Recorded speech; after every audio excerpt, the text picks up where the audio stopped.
I'm Irene Alonso from the WestMED Initiative. Welcome to a new edition of the WestMED Short Interviews, aiming at showcasing interesting stories of cooperation which contribute to the development of the blue economy in the Western Mediterranean. Today we will be discussing with Mr. Massimo Caccia from the Italian National Research Council and project responsible of Blue RoSES. Massimo, am I correct in describing that your team develops remotely controlled underwater vehicles, like an underwater drone? Yes, Irene. In the Blue RoSES project, we started from state-of-the-art in marine robotics, IoT, and the development of apps for smartphones. And we verified that it is, from the point of view of technology, it is mature the possibility of having remotely operated vehicles at sea by smartphones of common citizens. So the idea is to have an underwater vehicle that can be connected to the surface, to a buoy or a boat, and then from there to the internet. And a generic citizen everywhere can explore the seabed using by his her own smartphone and an app of that.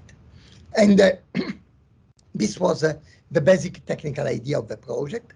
And it is possible so to use it to guarantee the remote access to fragile underwater sites, in such a way making coastal tourism more sustainable.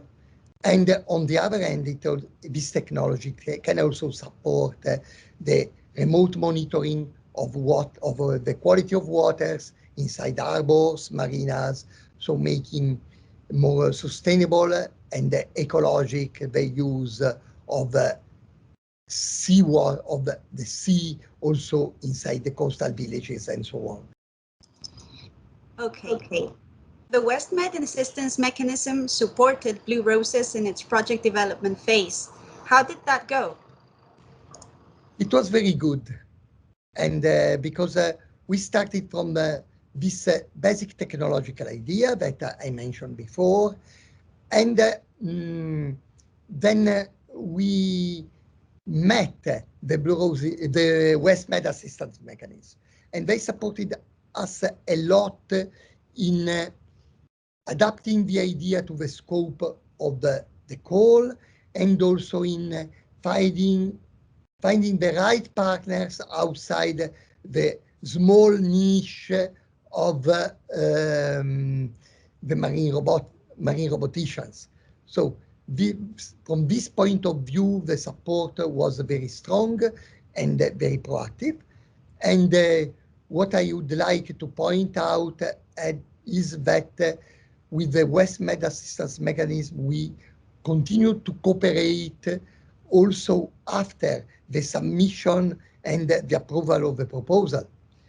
Also during the project, because we had support in building the stakeholder board, and also in being together involved in different initiatives. One is related to how it is possible to make tourism more resilient in the Mediterranean area using ICT technologies.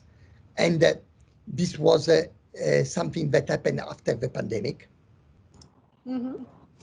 Okay, so in your opinion, and to wrap up, what is the single most important thing that you would like to tell the viewers about the WestMed initiative? Oh, it's strongly related to what I was mentioning before, because we had a very proactive support, and it was in particular from the WestMed Assistance Mechanism and WestMed Initiative. It was something different from what many times happens, that you have presentations of work programs and so on that are very similar to frontal lesson. But in this case, we have a proactive bionevocal interaction that went well beyond the single project submission. And we had also a strong support in building the Blue Lab, and in creating opportunities for verifying how new ideas can match in other work programs, and in submitting other proposals, and in having the possibility of projecting partnership ideas that are in WestMed also towards other European initiatives and strategies. That's great to hear, Massimo. Thank you. If you're watching and you would like to know more, we encourage you to contact Mr. Caccia directly at his email address or visit the WestMed Initiative website at the link below. Thank you and see you next time.